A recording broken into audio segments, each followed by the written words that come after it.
welcome to my YouTube channel. Happy New Week. Welcome.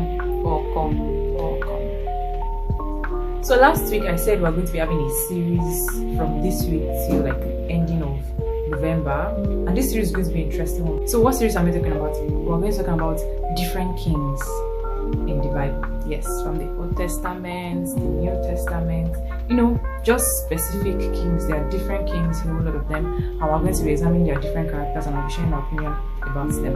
So for this week, which particular king or which particular character are we going to be looking at? He's a very interesting character, but did very terrible things. A whole lot of terrible things. I know what I'm talking about. I'm talking about King Rehoboam. King Rehoboam was a king who was not only terrible, was to an extent wicked, harsh, made the children of Israel suffer a whole lot. Now, he did 4 major things, according to me, that were just terrible, downright terrible. So, number one is that he was very harsh. This man was very harsh on his citizens, the children of Israel. He showed them a lot of, terrible things. The yoke on them was heavy taxes, heavy policies. And even despite them coming to complain, he was still harsh on them. He still made it harsher, more terrible and more wicked. And all this one was seen in 1 Kings 11 when he was first introduced. Second thing about this particular king was that he caused the division of the children of Israel. They became divided into Judah and Israel. And this is as a result of his harshness and wickedness towards his citizens. I think the third thing he did that was another terrible thing was the fact that he made the children of Israel serve idol. Now, they were already starting to serve idol as a result of some of the things his father Solomon did. But this time around, he led them into deep idolatry. These people that were serving genuine and true God before started serving idols, demons and the likes. And the fourth thing that this man did that was terrible was that it was during his reign Israel became invaded. The children of Israel has been experiencing peace for a period of time, but during Rehoboam's reign, their country was invaded, looted, a whole lot of things destroyed, people dead. The king of Egypt, Shishak, invaded Israel and caused a whole lot of damage. Now, these were the terrible things that this king did. Now, what's my opinion about this particular character? Of course, the opinion cannot even be nice, honestly, because this is a king that ever since he started reigning, things became terrible, more difficult, more hardship, suffering, death. It was just a whole lot of terrible experience. But my number one opinion about this particular man, he was very disobedient, he was unteachable, he was not listening to counsel. Now, I understand that he wanted to, follow the Gen Zs of that time, is people that were in his age group, because he was quite young and became a king.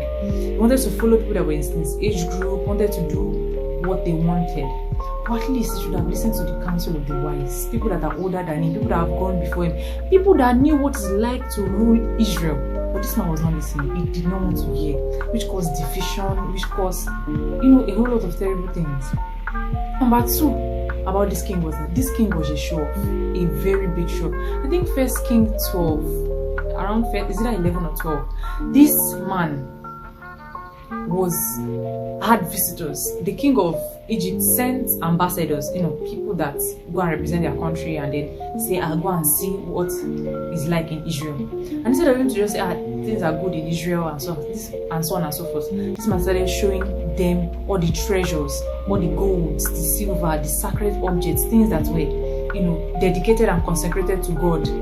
This man started showing them the good things and the wealth of the land.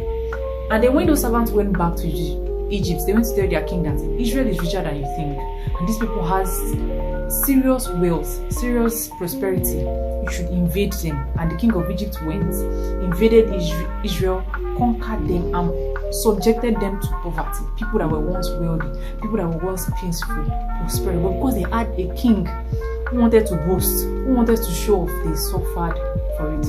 And my last opinion about this particular king was the fact that to an extent he had no empathy.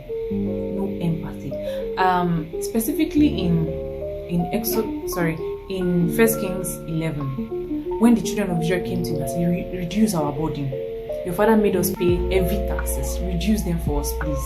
He was like, no, I will not reduce it. If my father gave you one tax, I will double the tax. If my father whips you with a whip, me, I'll whip you with a scorpion. Imagine that. A whole king who should show empathy to his people. No, he wanted to punish them, wanted to make them suffer. So that man just lacked empathy, honestly. And he was a terrible king. He was one of my least favorites. I wish he was not even in the Bible. No. Those people went through at that particular point in time. If I was an Israeli that time, I'd just say, God, why did you born me in this century? Why did I have to come down? So that was a terrible experience that the children of Israel had because of King Rehoboam. And that's my opinion about that particular king. So that will be all for this week. Next week, we're going to be talking about a king from the New Testament. I know that kings are not that much in the New Testament compared to the Old Testament, but we're going to be talking about a very weird, also interesting looking king at that particular point in time. So thank you for staying with me to the end of today's episode on King Rehoboam. Thank you very much. See you next week. Bye.